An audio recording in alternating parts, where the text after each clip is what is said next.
अस्सलाम वालेकुम नाजरीन, इस एपिसोड के आगाज में हमें काई कबीला दिखाया जाता है जहां पर काई सिपाही फांसी घाट तैयार कर रहे होते हैं और फांसी के फंदे लगाए जा रहे होते हैं। उरहान और अलाउद्दीन वहां उनके पास आते हैं और जब फांसी घाट को देखते हैं और काई सिपाहियों को देखते हैं जो कि ये सब तैयार कर रहे होते हैं, क्योंकि कोनूर और बुरान का झगड़ा हुआ होता है और काई रवायात के मुताबिक अगर काई सिपाही आपस में कबीले में झगड़ा करते हैं तो उनकी सजा मौत होती है। ये सब देख कर अलाउद्दीन उरहान से पूछता, इसका अंजाम क्या होगा भाई? तो उरहान भी परेशान होते हुए कहता है, ये वाजिया है कि क्या अंजाम होगा भाई, ये वाजिया है, चलो बाबा के पास चलते हैं। और फिर उरहान और अलाउद्दीन सरदारी खेमे में अपने बाबा से मिलने के लिए रवाना हो जाते हैं। जबकि दूसरी जानब एक जिंदान में जहाँ कोनूर को कैद किया गया होता है, कोनूर वहाँ बैठा सोच विचार में मुब्तला होता है और कहता है, मैं अपने दावा पर सही था, बिल्कुल सही, तकदीर के अलावा कोई निजात नहीं है, अगर हुई तो मैं बच जाऊंगा वरना खत्म हो जाऊंगा। और फिर इसी दौरान आइकूत और शामिल जंदान वाले खेमे की जानब आते हुए दिखाई देते हैं। आइकूत कहता है, एक तरफ बुरान साहब और दूसरी तरफ कोनूर साहब, अल्लाह हमारे भाइयों की मदद फरमाए। और फिर इसके बाद वो कोनूर के जंदान वाले खेमे के अंदर दाखिल होते हैं और वहाँ आकर शामिल कहता है, अस्सलाम वालेकुम कोनूर साहब। तो कोनूर कहता है, वालेकुम सलाम। और फिर शामिल बताता है कि हम यहाँ आपको दीवान में ले जाने के लिए आए हैं। और फिर आइकूत कहता है, ये हजूर का हुक्म है कोनूर साहब, चलें, हमें ये करना बिल्कुल भी पसंद नहीं है। और फिर कोनूर खड़ा होता है तो आइकूत और शामिल अपने सीनों पर हाथ रखकर कोनूर को आदाब करते हैं और कोनूर को लेकर बाहर रवाना हो जाते हैं।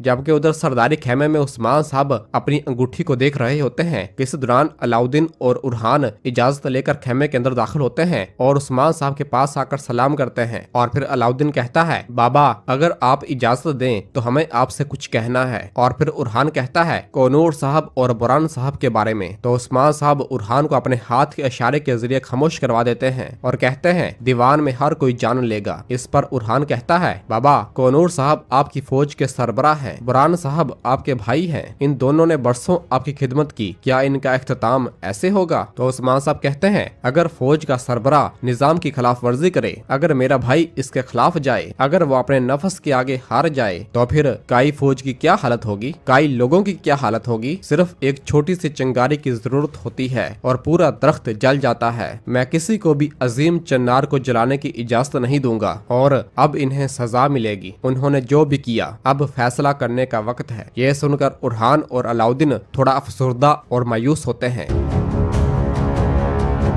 जबकि दूसरी जानब बुरान अपने जिंदान में बैठा नमाज पढ़ रहा होता है और नमाज पढ़ने के बाद सलाम फेरता है और फिर अल्लाह के हुजूर दुआ मांगते हुए कहता है, मैं गफलत में पड़ गया मेरे रब, मैंने वही किया जिसकी मुझसे तवक्को न थी, मुझे माफ कर दे, मुझे मेरी खता का एतराफ करने की तौफीक दे। जबकि बाहर तुरहान और बाई संगूर बुरान को लेने के लिए जिंदान की जानब आ रहे होते हैं तो तुरहान कहता है, ए अल्लाह मेरे भाइयों को हिम्मत अता फरमा। और फिर दोनों बुरान के जिंदान वाले खेमे के अंदर दाखिल होते हैं। यहाँ पर वो बुरान को नमाज पढ़ता हुआ देखते हैं। तुरहान कहता है, अल्लाह आपकी नमाज कबूल फरमाए बुरान साहब, अल्लाह इसे कबूल फरमाए। तो बुरान कहता है, अल्लाह राजी हो भाइयों। और फिर तुरहान कहता है, हुजूर आपको दीवान में बुला रहे हैं। तो बुरान कहता, तो वक्त आ गया है। और फिर बाई संगूर कहता है, हम में से कोई भी ये नहीं चाहता बुरान साहब, उस्मान साहब इंशाल्लाह रहम करेंगे। तुरहान भी कहता है, इंशाल्लाह। और फिर बाई संगूर कहता है, बुरान हम तुम्हारे बगैर नामुकम्मल हैं। तो बुरान बाई संगूर को तसल्ली देते हुए कहता है, बाई संगूर मेरा बहादुर भाई, बताओ क्या हम तकदीर को रोक सकते हैं? नहीं, मैंने खता की, मैंने जो किया मैं इसकी कीमत अदा करूंगा। चलो चलो अपने हुजूर को इंतजार न कराओ।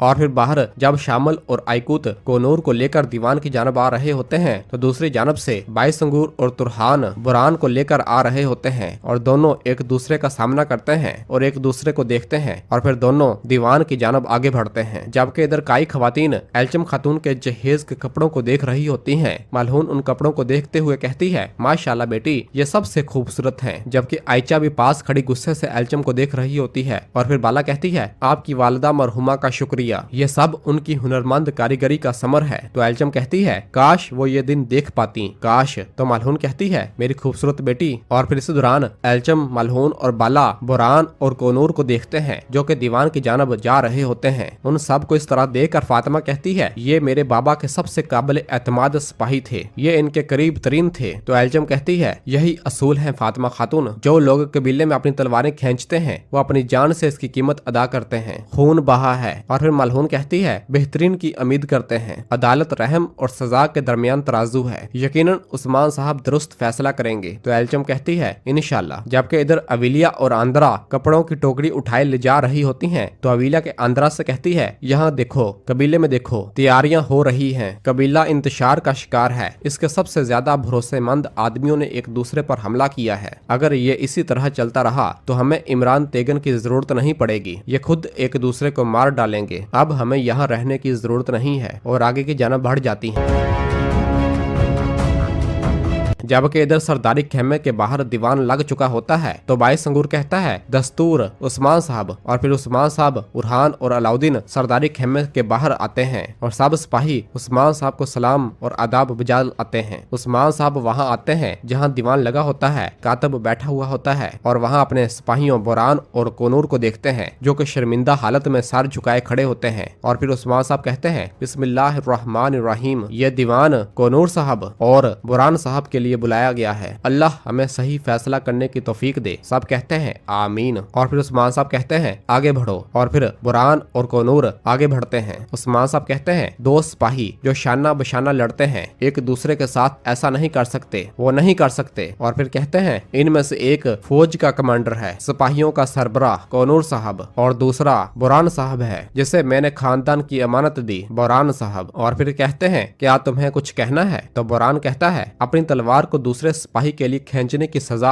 हमारी रवायत में वाज़ेह है, मैं अपनी तलवार निकालने वाला पहला शख्स था, मैं खुशी से आपका फैसला कबूल करूंगा मेरे हजूर। और फिर इसके बाद उस्मान साहब कोनूर से पूछते हैं क्या तुम्हें कुछ कहना है? तो कोनूर कहता है मैं जिसकी वजह से यहाँ तक पहुँचा हूँ ये मैं खुद हूँ, मैं कीमत अदा करने के लिए तैयार हूँ मेरे हजूर। तो उस्मान साहब कहते हैं आप समझ गए, लेकिन अब देर हो चुकी है। घोड़े की नाल घोड़े को, घोड़ा एक सिपाही को और एक सिपाही पूरी फौज को अपनी पीठ पर उठाए हुए होता है। तुम फौज के सरबराह थे, ताहम तुमने जो किया इसने निजाम में खलल डाला। मैं काई फौज में नज़्मो ज़ब्त को खराब नहीं होने दूंगा। रियासत बदअमनी बर्दाश्त नहीं कर सकती, रियासत खुद पसंदी बर्दाश्त नहीं कर सकती, तुमने गफलत बरती। और फिर उस्मान साहब आगे बढ़ते हैं और बुरहान और कोनूर के पास आकर कहते हैं वो चीज जो तुम्हें जगा देगी वो मौत है। ये सुनते ही बुरहान और कोनूर को एक जोरदार झटका लगता है, जबकि जरकुताए, मलहून, बाला और बाकी सब लोग हैरानो परेशान हो जाते हैं।